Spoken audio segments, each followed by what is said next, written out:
Hello, everybody, and welcome to today's stream. Today we are back to reading. We are once again reading more of The War of the Worlds by H.G. Wells. I am your reader and storyteller, Andrew. So, yeah, let's get. Actually, we'll be reading chapter 5, chapters 5 through 8 today because they're. Chapter 5 is like sort of long, but 6, 7, and 8 are all pretty short. So yeah, I'm going to be trying to read 4 chapters today. So yeah, let's see how this goes. So once again, this is The War of the Worlds by H.G. Wells. Chapter 5: The Heat Ray. After the glimpse I had had of the Martians emerging from the cylinder in which they had come to the Earth from their planet, a kind of fascination paralyzed my actions. I remained standing knee-deep in the heather, staring at the mound that hid them. I was a battleground of fear and curiosity. I did not dare to go back toward the pit, but I felt a passionate longing to peer into it. I began walking, therefore, in a big curve, seeking some point of vantage and continually looking at the sand heaps that hid these newcomers to our earth. Once a leash of thin black whips, like the arms of an octopus, flashed across the sunset and was immediately withdrawn, and afterward a thin rod rose up, joint by joint, bearing at its apex a circular disc that spun with a wobbling motion. What could be going on there? Most of the spectators had gathered in one or two groups, one a little crowd towards Woking, the other a knot of people in the direction of Chobham. Evidently, they shared my mental conflict. There were few near me. One man I approached. He was, I perceived, a neighbor of mine, though I did not know his name, and accosted. But it was scarcely a time for articulate conversation. "What ugly brutes!" he said. "Good God, what ugly brutes!" He repeated this over and over again. "Did you see a man in the pit?" I said. But he made me no answer to that. We became silent and stood watching for a time side by side, deriving, I fancy, a certain comfort in one another's company. Then I shifted my position to a little knoll that gave me the advantage of a yard or more of elevation, and when I looked for him presently he was walking towards Woking. The sunset faded to twilight before anything further happened. The crowd far away on the left towards Woking seemed to grow, and I heard now a faint murmur from it. The little knot of people towards Chobham dispersed. There was scarcely an intimation of movement from the pit. It was this, as much as anything, that gave people courage, and I suppose the new arrivals from Woking also helped to restore confidence. At any rate, as the dusk came on, a slow, intermittent movement upon the sand pits began, a movement that seemed to gather force as the stillness of the evening about the cylinder remained unbroken. Vertical black figures in twos and threes would advance, stop, watch, and advance again, spreading out as they did so in a thin irregular crescent that promised to enclose the pit in its attenuated horns. I, too, on my side, began to move towards the pit. Then I saw some cabmen and others had walked boldly into the sand pits, and heard the clatter of hoofs and the gride of wheels. I saw a lad trundling off the barrow of apples, and then, within 30 yards of the pit, advancing from the direction of Horsell, I noted a little black knot of men, the foremost of whom was waving a white flag. This was the deputation. There had been a hasty consultation, and since the Martians were evidently, in spite of their repulsive forms, intelligent creatures, it had been resolved to show them, by approaching them with signals, that we too were intelligent. Flutter, flutter went the flag, first to the right, then to the left. It was too far for me to recognize anyone there, but afterwards I learnt that Ogilvy, Stent, and Henderson were with others in this attempt at communication. This little group had in its advance dragged inward, so to speak, the circumference of the now almost complete circle of people, and a number of dim black figures followed it at discreet distances. Suddenly there was a flash of light, and a quantity of luminous greenish smoke came out of the pit in 3 distinct puffs, which drove up, one after the other, straight into the still air. This smoke, or flame, perhaps, would be the better word for it, was so bright that the deep blue sky overhead and the hazy stretches of brown common towards Chertsey, set with black pine trees, seemed to darken abruptly as these puffs arose, and to remain the darker after their dispersal. At the same time, a faint hissing sound became audible. Beyond the pit stood the little wedge of people with the white flag at its apex, arrested by these phenomenon. A little knot of small vertical black shapes upon the black ground. As the green smoke rose, their faces flashed out pallid green and faded again as it vanished. Then slowly the hissing passed into a humming, into a long, loud, droning noise. Slowly, a humped shape rose out of the pit, and the ghost of a beam of light seemed to flicker out from it. Forthwith, flashes of actual flame, a bright glare leaping from one to another, sprang from the scattered group of men. It was as if some invisible jet impinged upon them and flashed into white flame. It was as if each man were suddenly and momentarily turned to fire. Then, by the light of their own destruction, I saw them staggering and falling, and their supporters turning to run. I stood staring, not as yet realizing that this was death leaping from man to man in that little distant crowd. All I felt was that it was something strange. An almost noiseless and blinding flash of light, and a man fell headlong and lay still, and as the unseen shaft of heat passed over them, pine trees burst into fire, and every dry furze bush became with one dull thud a mass of flames. And far away, towards Knaphill, I saw the flashes of trees and hedges and wooden buildings suddenly set alight. It was sweeping round swiftly and steadily, this flaming death, this invisible, inevitable sword of heat. I perceived it coming towards me by the flashing bushes it touched, and was too astounded and stupefied to stir. I heard the crackle of fire in the sand pits, and the sudden squeal of a horse that was as suddenly stilled. Then it was as if an invisible yet intensely heated finger was drawn through the heather between me and the Martians, and all along a curving line beyond the sandpits the dark ground smoked and crackled. Something fell with a crash, far away to the left where the road from Woking Station opens out on the common. Forthwith the hissing and humming ceased, and the black dome-like object sank slowly out of sight into the pit. All this had happened with such swiftness that I had stood motionless, dumbfounded, and dazzled by the flashes of light. Had that death swept through a full circle, it must inevitably have slain me in my surprise. But it passed and spared me, and left the night about me suddenly dark and unfamiliar. The undulating common seemed now dark almost to blackness, except where the roadways lay gray and pale under the deep blue sky of the early night.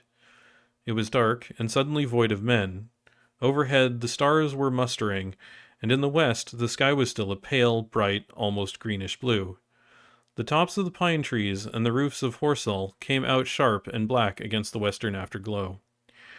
The Martians and their appliances were altogether invisible, save for that thin mast upon which their restless mirror wobbled. Patches of bush and isolated trees here and there smoked and glowed still, and the houses towards Woking Station were sending up spires of flame into the stillness of the evening air. Nothing was changed, save for that and a terrible astonishment. The little group of black specks with the flag of white had been swept out of existence, and the stillness of the evening, so it seemed to me, had scarcely been broken. It came to me that I was upon this dark common, helpless, unprotected, and alone. Suddenly, like a thing falling upon me from without, came fear. With an effort, I turned and began a stumbling run through the heather. The fear I felt was no rational fear, but a panic terror, not only of the Martians, but of the dusk and stillness all about me. Such an extraordinary effect in unmanning me it had that I ran weeping silently as a child might do. Once I had turned, I did not dare to look back. I remember I felt an extraordinary persuasion that I was being played with, that presently, when I was upon the very verge of safety, this mysterious death, as swift as the passage of light, would leap after me from the pit about the cylinder and strike me down. Chapter 6. The Heat Ray in the Chobham Road. It is still a matter of wonder how the Martians are able to slay men so swiftly and so silently. Many think that in some way they are able to generate an intense heat in a chamber of practically absolute non-conductivity. This intense heat they project in a parallel beam against any object they choose by means of a polished parabolic mirror of unknown composition, much as the parabolic mirror of a lighthouse projects a beam of light. But no one has absolutely proved these details. However it is done, it is certain that a beam of heat is the essence of the matter, heat and invisible instead of visible light. Whatever is combustible flashes into flame at its touch. Lead runs like water, it softens iron, cracks and melts glass, and when it falls upon water, incontinently that explodes into steam. That night, nearly 40 people lay under the starlight about the pit, charred and distorted beyond recognition, and all night long the common from Horsell to Maybury was deserted and brightly ablaze. The news of the massacre probably reached Chobham, Woking, and Ottershaw about the same time. In Woking, the shops had closed when the tragedy happened, and a number of people, shop people and so forth, attracted by the stories they had heard, were walking over Horsell Bridge and along the road between the hedges that run out at last upon the common. You may imagine the young people brushed up after the labors of the day, and making this novelty, as they would make any novelty, the excuse for walking together and enjoying a trivial flirtation. You may figure to yourself the hum of voices along the road in the gloaming. As yet, of course, few people in Woking even knew that the cylinder had opened, though poor Henderson had sent a messenger on a bicycle to the post office with a special wire to an evening paper. As these folks came out by twos and threes upon the open, they found little knots of people talking excitedly and peering at the spinning mirror over the sandpits, and the newcomers were no doubt soon infected by the excitement of the occasion. By 8:30, when the deputation was destroyed, there may have been a crowd of 300 people or more at this place, besides those who had left the road to approach the Martians nearer. There were 3 policemen, too, one of whom was mounted, doing their best, under instructions from Stent, to keep the people back and deter them from approaching the cylinder. There was some booing from those more thoughtless and excitable souls to whom a crowd is always an occasion for noise and horseplay. Stent and Ogilvy, anticipating some possibilities of a collision, had telegraphed from Horsell to the barracks as soon as the Martians emerged, for the help of a company of soldiers to protect these strange creatures from violence.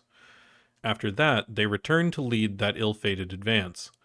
The description of their death, as it was seen by the crowd, tallies very closely with my own impressions. The 3 puffs of green smoke, the deep humming note, and the flashes of flame. But that crowd of people had a far narrower escape than mine. Only the fact that a hummock of heathery sand intercepted the lower part of the heat ray saved them. Had the elevation of the parabolic mirror been a few yards higher, none could have lived to tell the tale. They saw the flashes, and the men falling, and an invisible hand, as it were, lit the bushes as it hurried towards them through the twilight. Then, with a whistling note that rose above the droning of the pit, the beam swung close over their heads, lighting the tops of the beech trees that lined the road, and splitting the bricks, smashing the windows, firing the window frames, and bringing down in crumbling ruin a portion of the gable of the house nearest the corner. In the sudden thud, hiss, and glare of the igniting trees, the panic-stricken crowd seems to have swayed hesitatingly for some moments. Sparks and burning twigs began to fall into the road, and single leaves like puffs of flame. Hats and dresses caught fire, then came a crying from the common. There were shrieks and shouts, and suddenly a mounted policeman came galloping through the confusion with his hands clasped over his head, screaming, "They're coming!" a woman shrieked, and incontinently every one was turning and pushing at those behind, in order to clear their way to Woking ahead. They must have bolted as blindly as a flock of sheep. Where the road grows narrow and black between the high banks, the crowd jammed and a desperate struggle occurred. All that crowd did not escape. 3 persons at least, 2 women and a little boy, were crushed and trampled there and left to die amidst the terror and the darkness.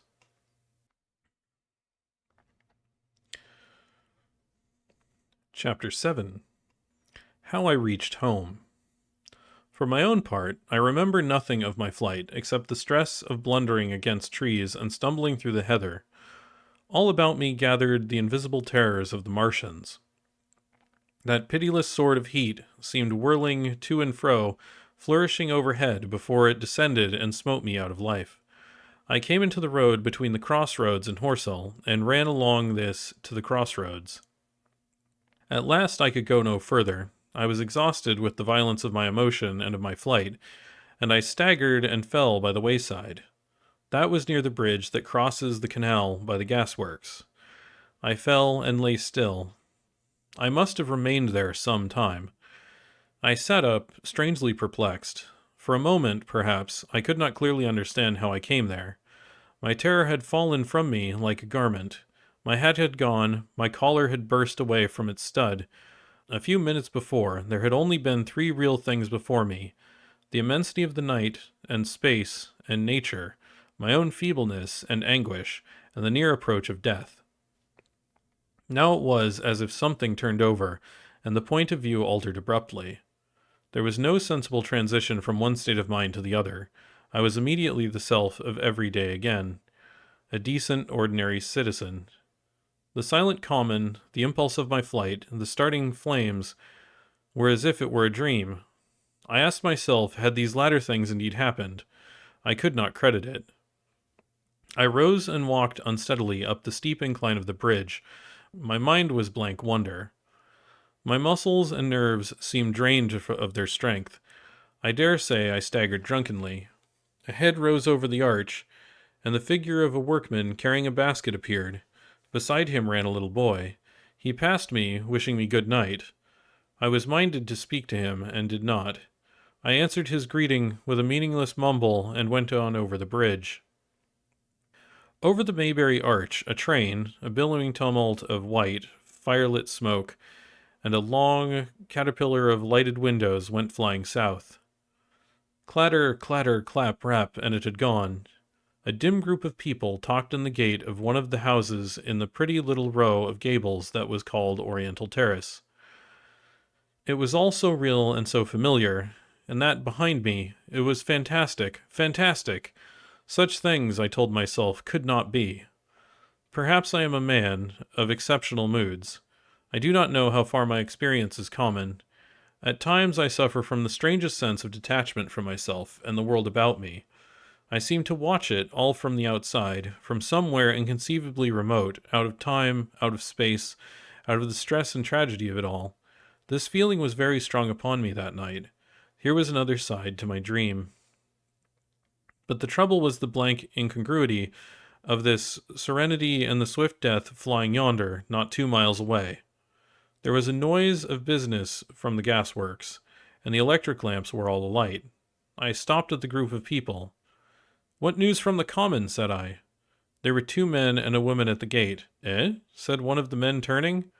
"What news from the common?" I said. "Ain't you just been there?" asked the man. "People seem fair silly about the common," said the woman over the gate. "What's it all about?" "Haven't you heard of the men from Mars?" said I. "The creatures from Mars?" "Quite enough," said the woman over the gate. "Thanks." And all 3 of them laughed. I felt foolish and angry. I tried and found I could not tell them what I had seen. They laughed again at my broken sentences. "You'll hear more yet," I said, and went on to my home. I startled my wife at the doorway. So haggard was I. I went into the dining room, sat down, drank some wine, and so soon as I could collect myself sufficiently, told her the things I had seen. The dinner, which was a cold one, had already been served and remained neglected on the table while I told my story. "There is one thing," I said, to allay the fears I had aroused. "They are the most sluggish things I ever saw crawl.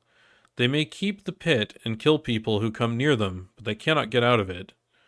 But the horror of them—" "Don't, dear," said my wife, knitting her brows and putting her hand on mine.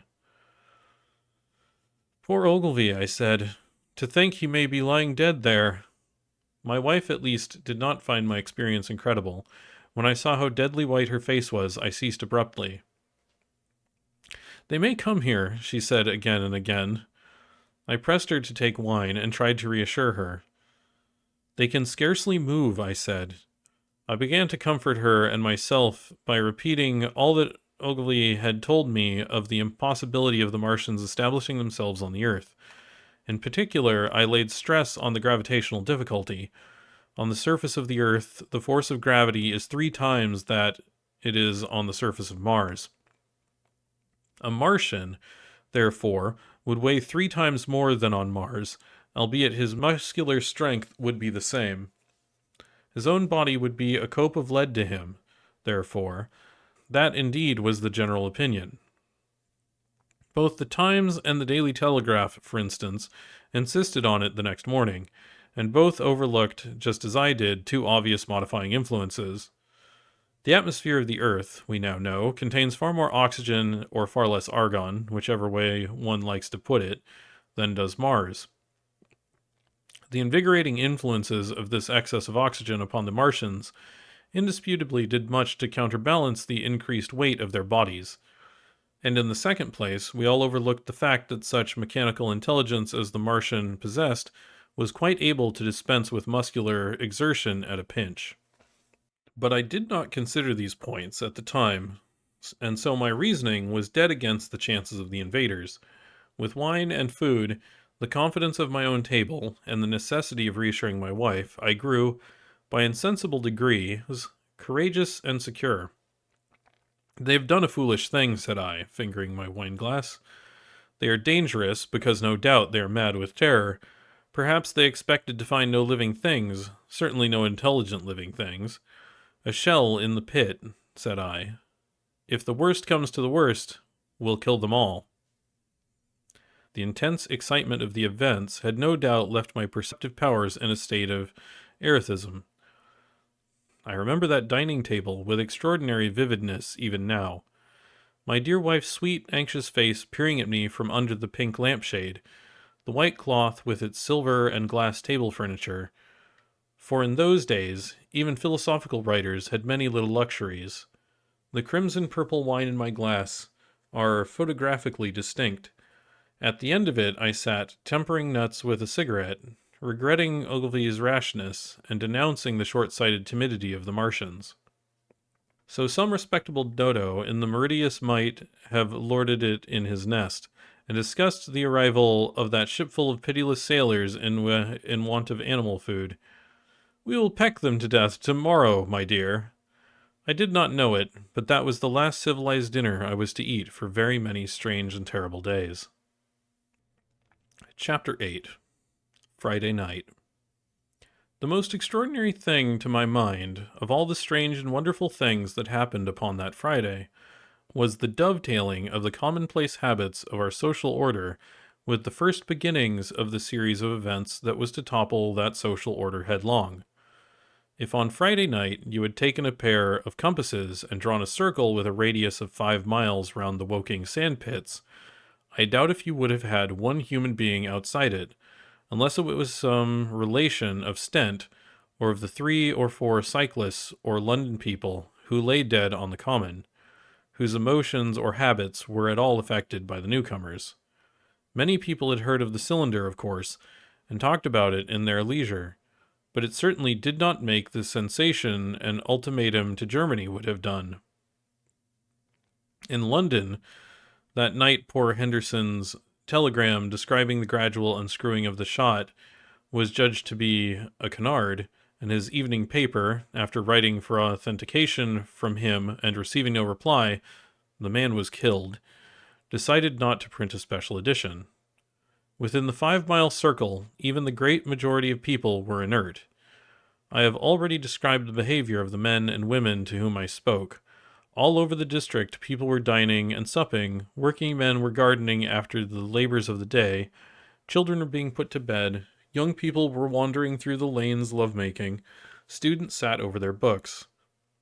Maybe there was a murmur in the village streets, a novel and dominant topic in the public houses, and here and there a messenger, or even an eyewitness of the later occurrences, caused a world of excitement, a shouting and a running to and fro, but for the most part, the daily routine of working, eating, drinking, sleeping, went on as it had done for countless years, as though no planet Mars existed in the sky.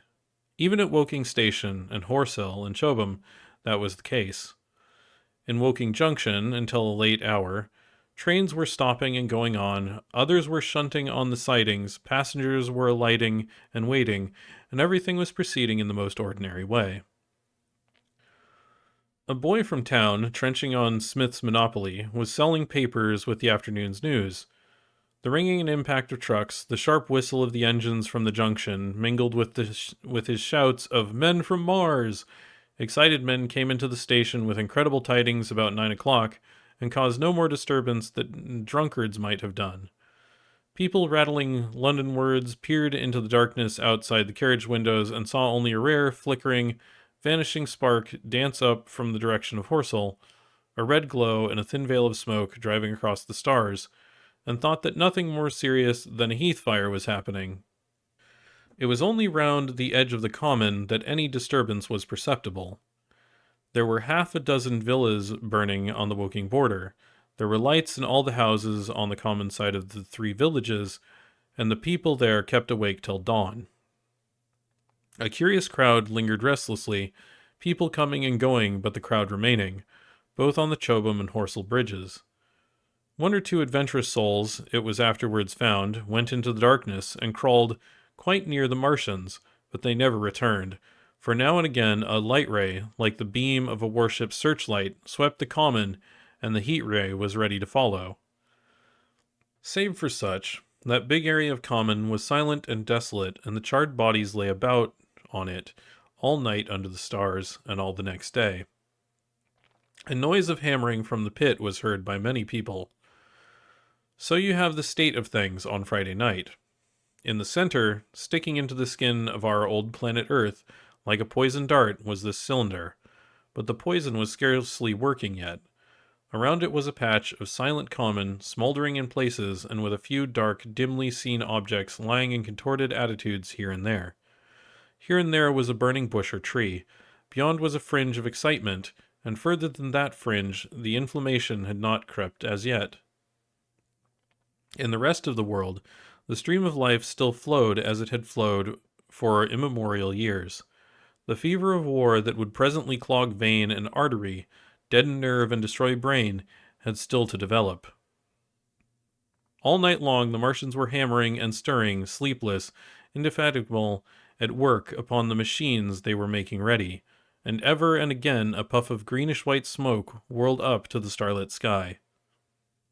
About 11, a company of soldiers came through Horsehill, and deployed along the edge of the common to form a cordon. Later, a second company marched through Chobham to deploy on the north side of the common. Several officers from the Inkerman barracks had been on the common earlier in the day, and one, Major Eden, was reported to be missing. The colonel of the regiment came to the Chobham Bridge and was busy questioning the crowd at midnight. The military authorities were certainly alive to the seriousness of the business. About 11, the next morning's papers were able to say a squadron of hussars, 2 Maxims, and about 400 men of the Cardigan Regiment started from Aldershot. A few seconds after midnight, the crowd in the Chertsey Road, Woking, saw a star fall from heaven into the pine woods to the northwest. It fell with a greenish light, causing a flash of light like summer lightning. This was the second cylinder. All right. So, that shall be it for today. The next stream of me reading will be sometime in the next couple of days, hopefully. But yeah. With that one, we'll be continuing on with chapter, I don't know how many chapters, maybe 2, maybe 4, depends on their length. I'll look ahead and see how long they are. But yeah, so, once again, this has been The War of the Worlds by H.G. Wells, and I have been your storyteller, Andrew. So yeah, thanks everybody for watching, and have a good rest of your day.